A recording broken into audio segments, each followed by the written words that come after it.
যে আমরা দেখেন এখানে খালাম্মা আসসালামু আলাইকুম, ভালো আছেন? দেখেন সকালে খালাম্মা উঠে ফজরের নামাজ আদায় শেষে তিনি কিন্তু হাসি মুখে পাটি বুনতে বসেছেন।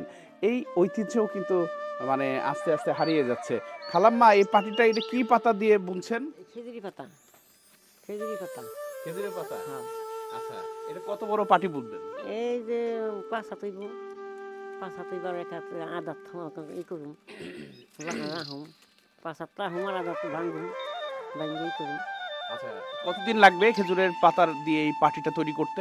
এই আমি এই যে 4-5টা মনে করেন একদিন।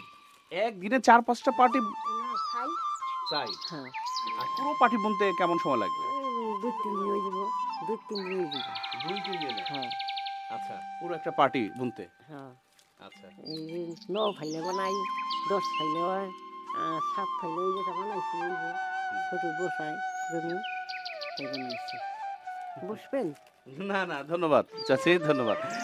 সুপ্রিয় দর্শক, এই যে না, না, চেয়ার লাগবে না, ধন্যবাদ। এই যে আতিথেয়তা এবং দেখেন এই খেজুরের রস শুধুমাত্র রসই সংগ্রহ করা হচ্ছে না, খেজুরের পাতা দিয়ে কিন্তু সেই মূল্যবান পাটিও তৈরি করছেন চাচি। আপনারা কি এই গ্রাম বাংলার এই ঐতিহ্য কিন্তু না এসে দেখলে কিন্তু বুঝতেই পারবেন না। চাচি সুনিপুণ, বেশ সুনিপুণভাবে তিনি বানাচ্ছেন এবং তিনি কিন্তু বলছিলেন যে এই পার্টিটা তৈরি করতে উনি একদিনে প্রায় অনেকগুলো পার্টির যে বর্ডারগুলো সেগুলো কিন্তু তৈরি করে ফেলেন। অর্থাৎ ৩ দিনে এক একটা পার্টি বানান নাকি ২ দিন থেকে ৩ দিন সময় লাগে? ২ দিন থেকে ৩ দিন সময় লাগে এবং এই যে খেজুর পাতার যে ব্যবহারগুলো হচ্ছে, তার মানে খেজুর গাছ কতটা উপকারী। একটি খেজুর পাতার পার্টি বিক্রি করা হয় না?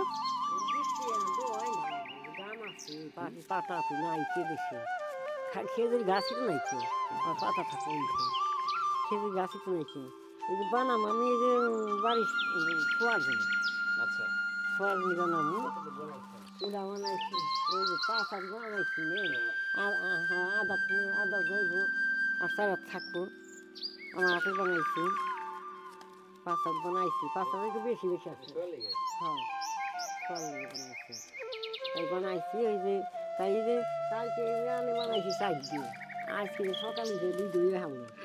তাই? হ্যাঁ, বানাইছি এই যে ই করছি, এই যে বসে খাই কাম কাজ নাই, কী করুন ফাইল বসেছি বানাইলাম, ঠান্ডা লাগলো বসেছি বানাইলাম, বানাই এই যা শুইছি।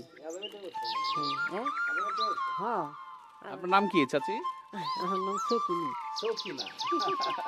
সুপ্রিয় দর্শক, কি দেখেন কি খোলা মনের হাসি সখিনা চাচির।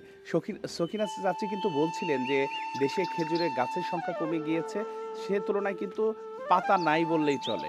খেজুর পাতার কিন্তু অনেক মূল্যবান, অর্থাৎ অনেক দাম পাটি। জি। খাইয়ে খেয়ে গেছে আসলে, এখন নাই, সব মরে গেছে। এখানে 4টা আছে, 4টা ছিল আমার ভাই ঝুড়ে, আমার ভাই ঝুড়ে রস বানায়, আমাকে বাড়িতে গুড় দেয়, গুড় দেয় ওরা গুড়াইয়ে খাই।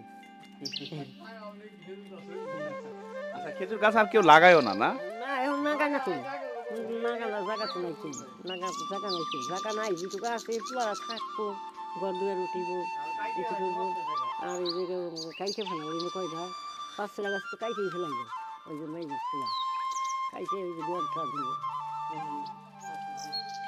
সুপ্রিয় দর্শক, শুনছিলেন খুব বেদনার কথা, যেটি হচ্ছে যে পারিবারিকভাবে যখন সংসার বড় হয়ে যায় তখন সেই সংসারে এই ভিটে বাড়ি তৈরি করবার জন্য এই ফসলি জমির ব্যবহার হচ্ছে। আর যে কারণে কিন্তু এই গাছ লাগাবে কোথায় তার জায়গারও অভাব, এই কারণে আর খেজুর গাছ লাগানোর প্রবণতা একেবারেই মানে নেই বললেই চলে। যে কারণে কিন্তু খেজুর পাতার সংখ্যাও খুবই কম, অপ্রতুল, এবং খেজুর রস যে হবে বছর শেষে তারও সংখ্যা কিন্তু কমে আসছে দিন দিন। আহ, আহ, এখন আমরা চাচি সখিনা চাচি, ধন্যবাদ। চাচি আসি, হ্যাঁ, আসসালামু আলাইকুম।